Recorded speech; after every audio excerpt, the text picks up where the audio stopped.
The views and opinions expressed in Cold and Missing are exclusively those of the hosts. All parties mentioned are considered innocent until proven guilty in a court of law.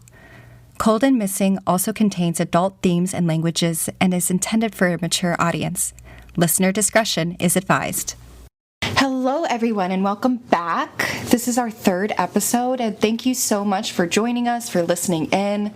Again, I'm completely blown away by the response from our audience that we're getting. Thank you to everyone who has followed us on Instagram. Thank you to everyone who has reached out, who has interacted with us, who's left reviews, who's followed us. Yeah, thank you for coming back. Yeah. For more episodes. Completely blown away by this response and totally humbled by it. So thank you all so much. Yeah, let's just dive into this week's case. Let's do it. So we're talking about Corinne Perry, and this is a cold case from 1983 in Creston, Iowa. So Creston is along the southern part of the state. It's near the Missouri border. In the 2000 census, Creston had less than 10,000 people, so it's a pretty small town.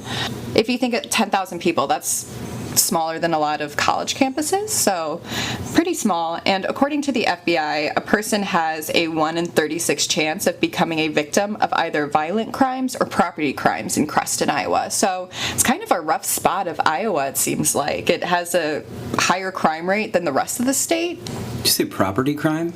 Property crime. Like someone just stealing your home? Or like arson. Or like ruining your property?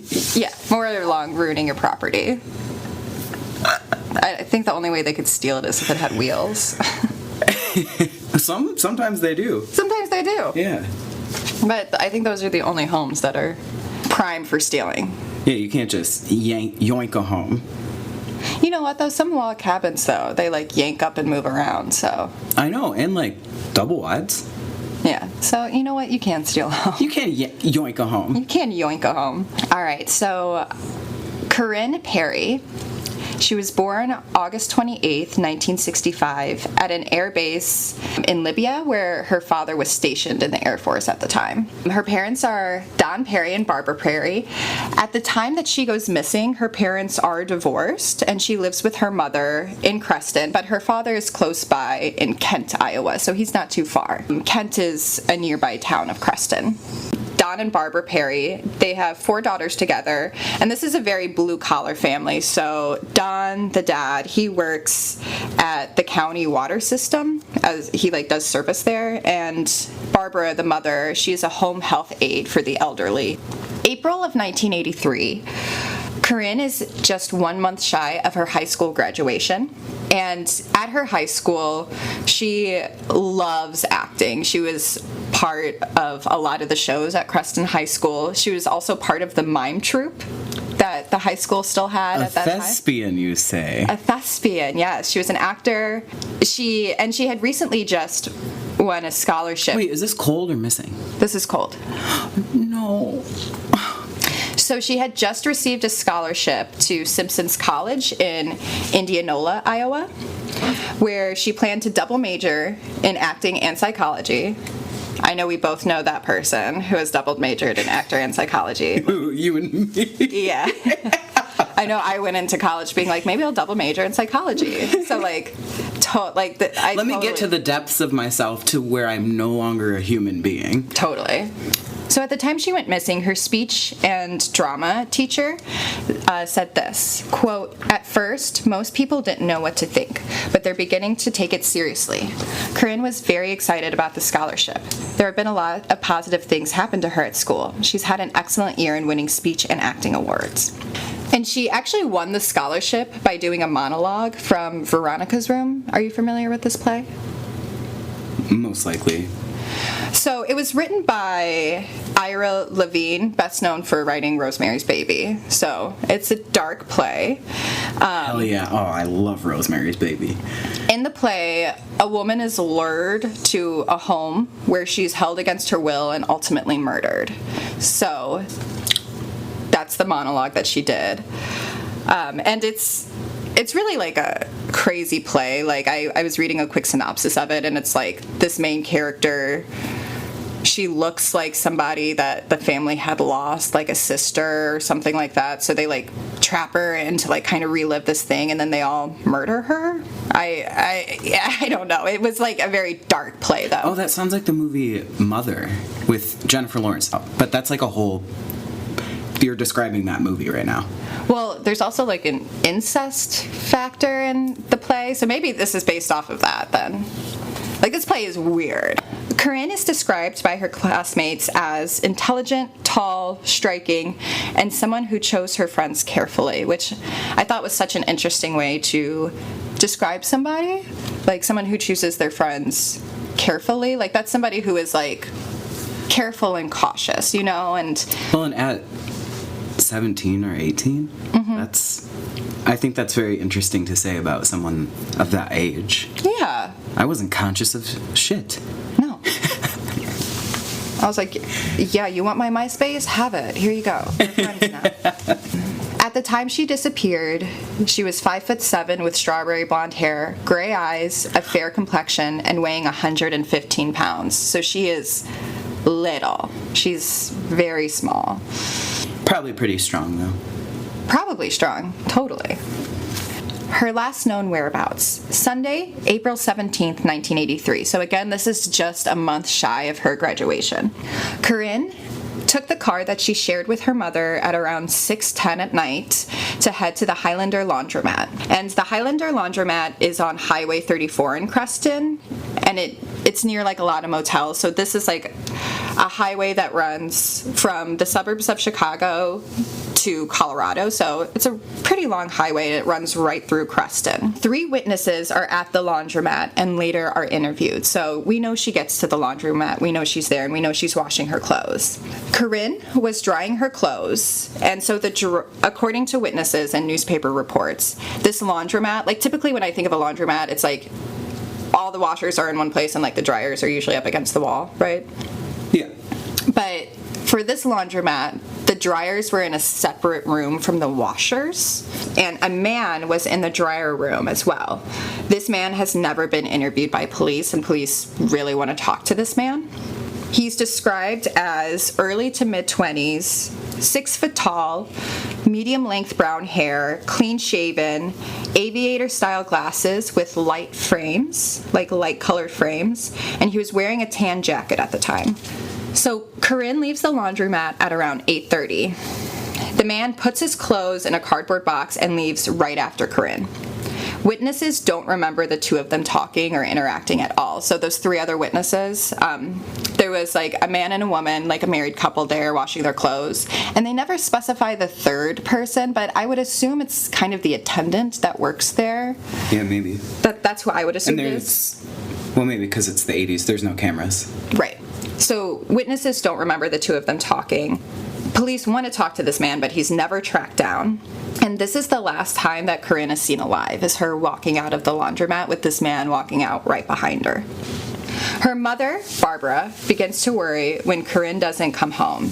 She and her other daughter start calling Corinne's friends, but nobody has seen her. Finally, at around midnight, it's 11:58 p.m., Barbara calls the police. Barbara truly thinks that they're going to find her out joyriding and just like hanging out with a friend or something, and they're going to be like, hey, your mom wants you home, like you're in trouble, you got to get home. But police don't find her, and police treat her as a runaway, even though she has never done this before, and her parents say it's very unlikely.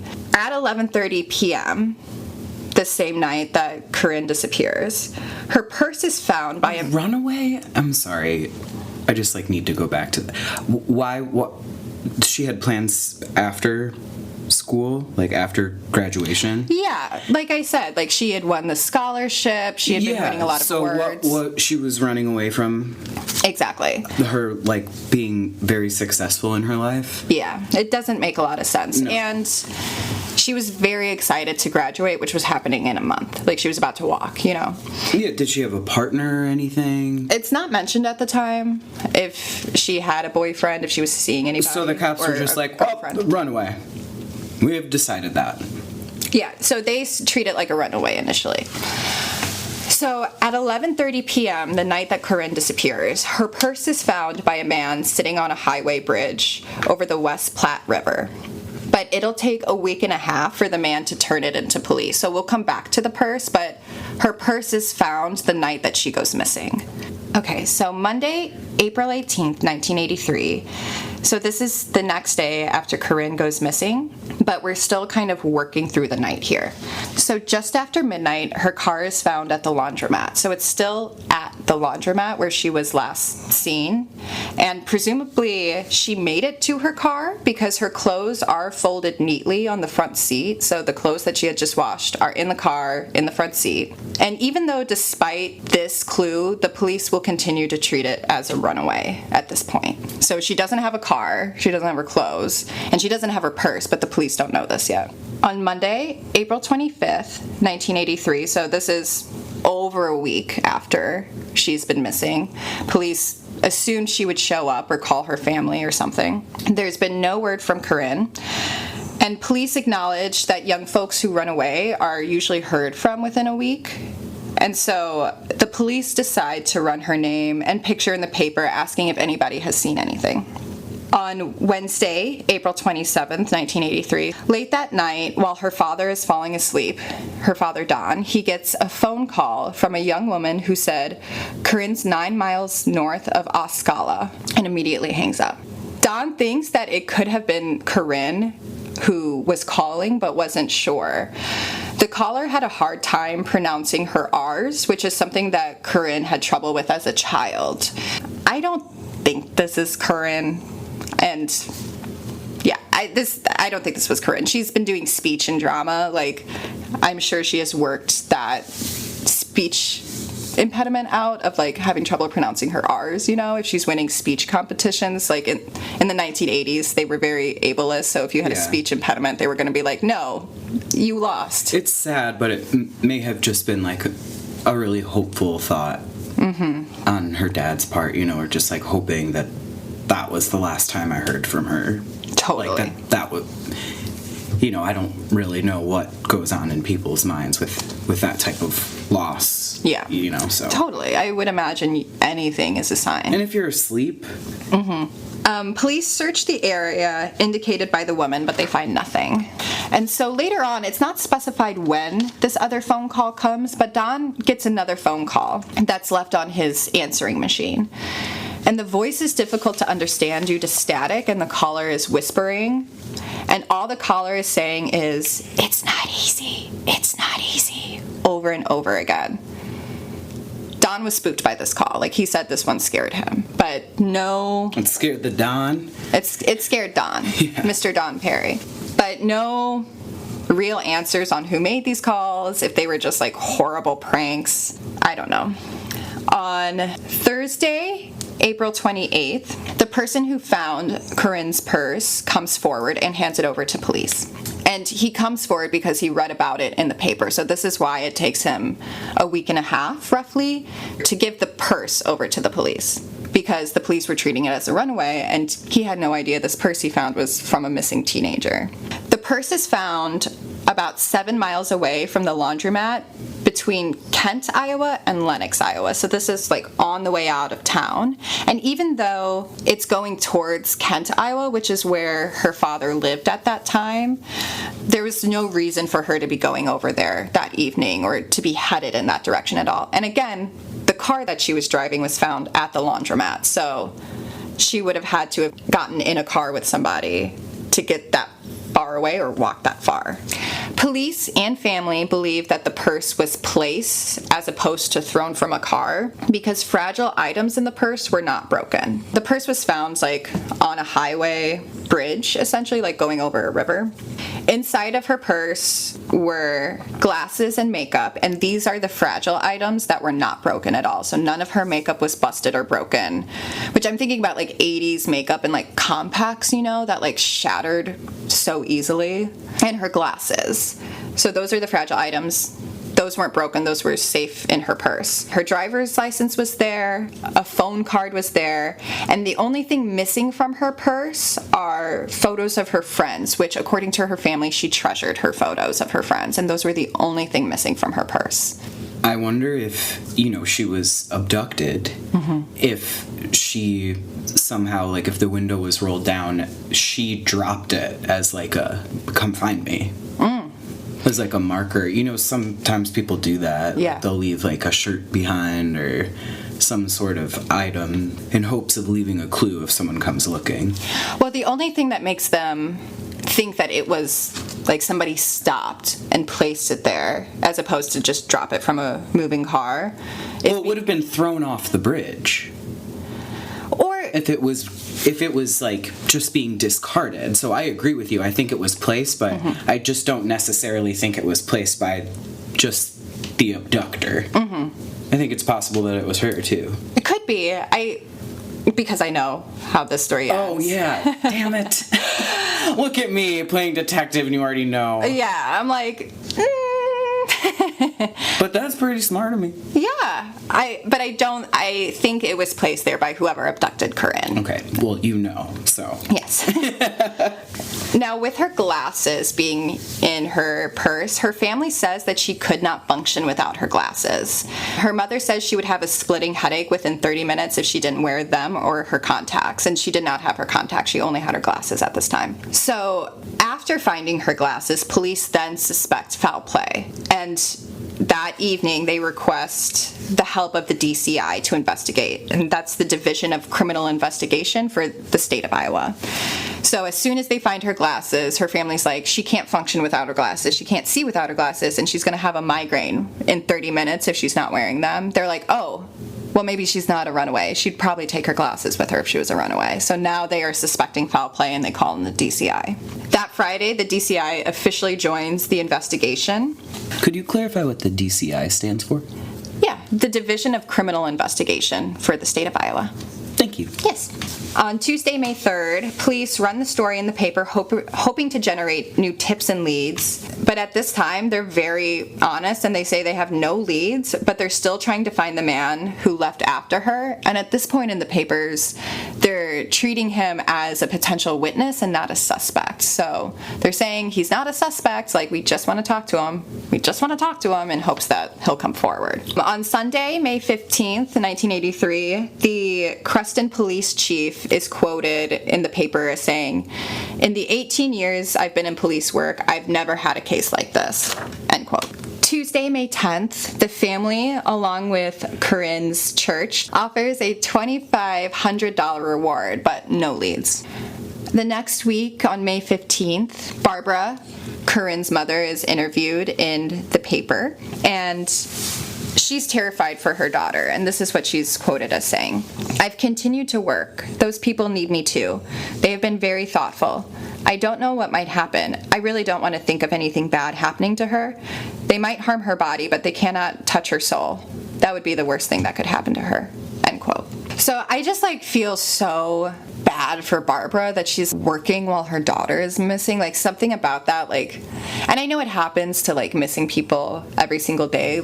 A loved one goes missing and you have to work because that's the society we live in. You have to keep paying your bills even though your life stopped that day your loved one went missing. You are in this limbo. I just thinking of her going to work just broke my heart. It really did. I felt so bad for her. On Sunday, May 22nd, 1983, Corinne's classmates graduate without her. It had been debated for a while if they were going to postpone the graduation ceremony in hopes that she would come back, but they ultimately decided to go ahead with it. Again, having to, quote, move forward, it's keeps going, and you're very right. It's heartbreaking. Yeah, it's cruel. It's cruel for these families that their time has stopped, but time keeps moving forward. But they are always going to be stuck there until their loved one comes home completely fine, and then they'll be able to move forward. But it's no matter what, anything outside of their loved one coming home completely fine and just being I got lost. Yeah, it changes and potentially ruins their lives forever. Totally. Tuesday, May 31st, 1983, police searched the West Platte River that runs under the bridge where her purse was found. So this is the third third time that the police have searched this river, but they want to keep searching because the water levels have changed. So every time the water level kind of changes significantly, they go back in and search to see if anything has come up. And so they search basically from where her purse was found and downstream from there. Did they do the rakes, like drag? It's not mentioned, but I imagine if they are searching the river, they are dragging it. At least sections of it, I would imagine. But yeah, they go basically from where her purse was found downriver to see if they can find her or any clues for her. So now we're entering the summertime. This is June of 1983.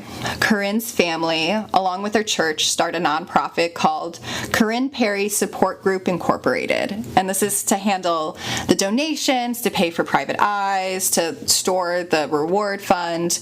And they are helped in setting up this nonprofit group by the family of Johnny Gosch.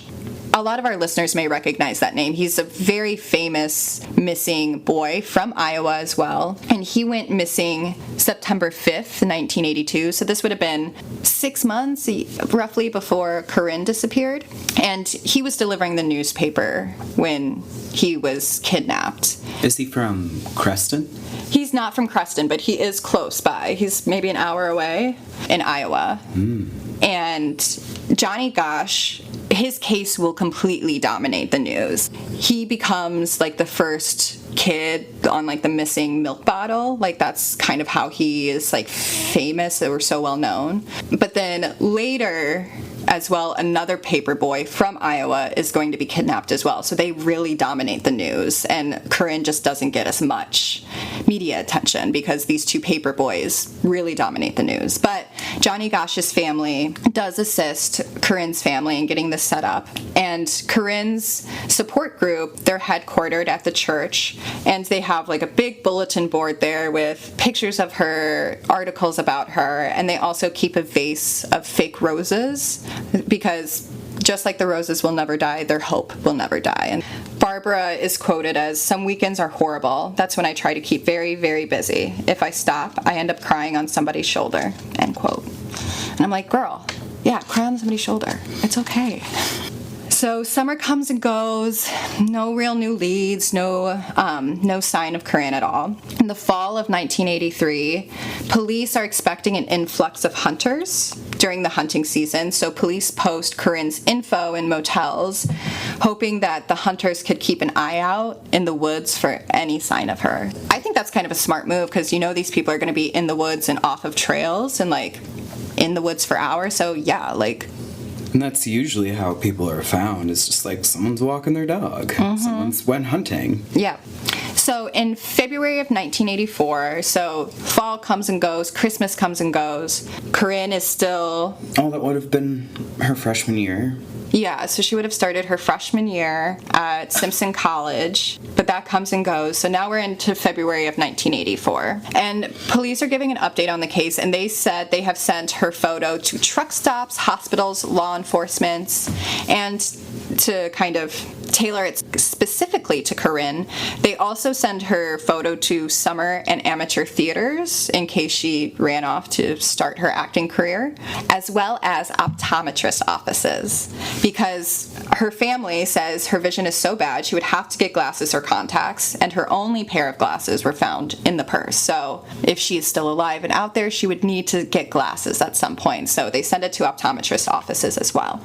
I don't know why, but that like extra fact just really like pokes at my like most tender spot. Her not having her glasses. I think because like I am similar. You are too. Yeah. To be like in that situation and also to not be able to see. Yeah. And like possibly, I'm sure adrenaline would maybe keep the pain down from in your head, but to not be able to read road signs, like if you're still alive. Yeah, I mean, you know, glasses are a mobility aid. It's an aid, and it's like if you don't have it, like the world is very different and more difficult for you. You know, like for sure. Yeah, because I'm always like, oh no, I forgot my glasses. And it could like, you know, I can't like watch a movie. I can't watch a play. Like, I feel it in my bones. Also, I think maybe as someone who wears glasses, it's like if you don't have them, like you're instantly like, I don't have my glasses. Shit. Yeah. Like, you're like, it becomes like a worry thing for you. You're like, I don't have my glasses. I gotta get my glasses. I worry about my glasses as much as I worry about like losing my phone. Yes. You know? Yeah, completely. They're on the same tier of worry. Yeah, like phone, keys, glasses, wallet. Like Yeah. I need all of those to function. So we're still in February 1984. Police say that they have interviewed around 200 people at this point, and they don't know any more now than on the day she disappeared. That's what they say. And I'm like, thank you for your honesty, but that sucks. Like, you don't know anything more than the day she disappeared? That sucks. The support group continues to meet every Thursday, and her mother remains optimistic that she'll turn up alive. So on Monday, September 17th, 1984, so this is fall of 1984, so she would have been a sophomore at this point in college, or starting her sophomore year. At 6 a.m., Barbara is awoken by a phone call from a man calling and asking for Corinne. Barbara says she isn't here right now, and when he starts to hang up, Barbara quickly asks how he knows her. And he says that he had seen her around Creston in the last few days, and then he hangs up. Police are unable to determine if it's a prank or if it's a legit sighting. So Saturday, November 3rd, 1984, at 11 a.m. in North Lenox, two boys are in a heavily wooded area pheasant hunting, and they find a human skull and other bones scattered along a dried stream bed. And this location where they find the skull and the bones is about 100 yards from an abandoned Burlington Northern Railroad track and a quarter of a mile north of a gravel road. So it's very heavily wooded and very rural, abandoned, not a lot of folks out there. This location is also about a mile away from where her purse was found, but it's upstream from the bridge, where only downstream had been searched before. That's still bizarre to me that they were like, we'll just start from right here. Like, yeah. That's bonkers to me. It doesn't make a lot of sense, but I don't know if this is just like we're living in the year 2022 and we know like, okay, you got to search both directions in a stream now, not just downstream. Like, well, if I took my earring out and dropped it to the left of me, I would look at the entire floor surrounding me, not just one side of it. Right. Not just to the left side. Yeah, but police never searched this area originally. So the bones are Corinne's, and only her skull, hip, leg, and neck bones are found. Police searched the area around where her body was found for additional bones, personal items, clues, and clothing, but nothing is found on this day. And that evening, police officially confirmed that it's Corinne via dental records. She has been found. On Monday, November 5th, 1984, state and local law enforcement began an intense investigation to see if they can determine the cause of death. Ultimately, due to the incomplete skeleton and amount of decomposition, a cause of death could not be determined. Police returned to the woods to continue to search for clues, and on this day, the police will find clothes connected to Corinne, but the condition is so poor, no additional information can be gathered. According to the newspaper, they had been underwater and exposed to the elements, so like they had just been, there was no evidentiary value to them. How did they know they were hers? I think it's the clothes she was last seen in, so they had a description of what she was wearing. So there was some sort of confirmation that happened that they were hers. That they were her clothing. Yes. Okay. Yeah. But there's no evidence that can be collected from them. Sure. And there's no clues to indicate how she died. So, there's no bullet wound in the skull. There's no, in her clothes, not that I'm aware, but, no stab, puncture, blood. Was there any indication of dismemberment? But you would need more. Yeah, you would need everything. Yeah, you would need the complete skeleton to see, are there saw marks on bones? Are there that kind of thing, So this is the same week her body is found. Police continue to search for more of her bones to try to help determine the cause of her death. The bones police do have are in rough shape, and they say police are going to continue to test them, but I don't know what they're testing them for. What results come from them, never reported. Barbara is devastated by the news, but she is glad to finally know where Corinne is. And she 100% believes foul play is involved. And she says, quote, "She wouldn't have gone out and laid in a ditch," end quote.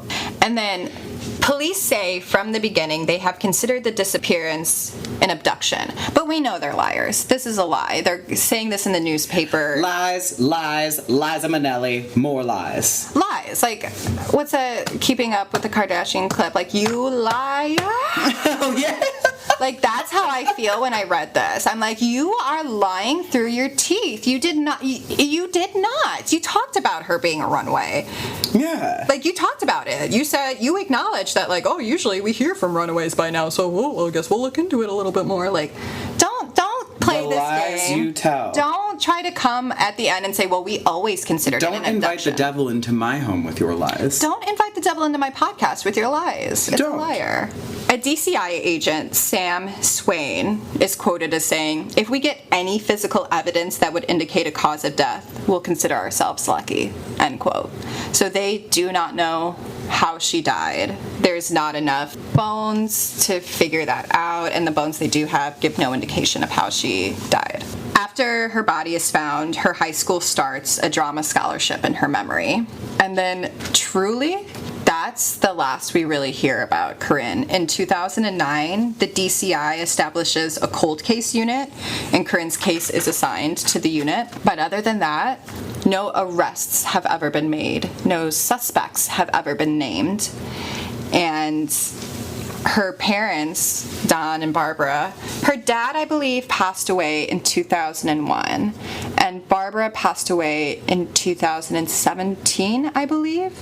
So they died not knowing. So they both have died not knowing. But she does have 3 sisters still who, every now and then will meet with the news and try just bring her case up again and keep her case alive. Like, her sisters want answers to what happened to her.